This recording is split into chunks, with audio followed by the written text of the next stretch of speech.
Assessore Torrenti, Partigiani di un'altra Europa, una mostra che ci parla della Resistenza oggi.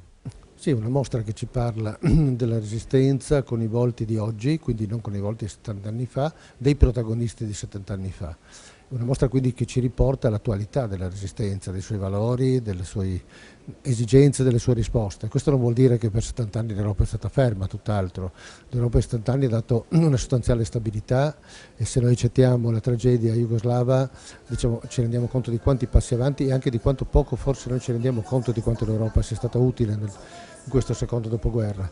Certo è che tutti i valori del 45 sono attuali, attualissimi e vanno alimentati quotidianamente, quindi questa mostra sul presente dei partigiani, prima della loro scomparsa generazionale, perché poi si tratta anche di una corsa contro il tempo, è indispensabile anche per far vedere alle nuove generazioni e ricollegare quello che è lo spirito nuovo, insomma, di democrazia, di pari opportunità, diciamo che comunque insomma, deve guidare il mondo contemporaneo a quella che è stata l'inizio della nostra libertà.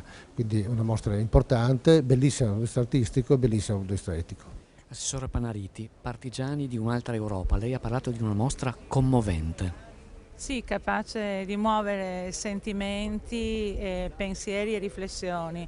Sono 70 anni dalla liberazione, presto saranno 70 dalla Repubblica e poi 70 anni dalla Costituzione. Attraverso questi sguardi così limpidi e così chiari, pur nei volti di persone anziane, noi prendiamo la responsabilità di continuare a ragionare su quello che doveva essere l'Europa e su quello che deve essere l'Europa, parlando di pace, di diritti, di solidarietà e di condivisione di percorsi comuni.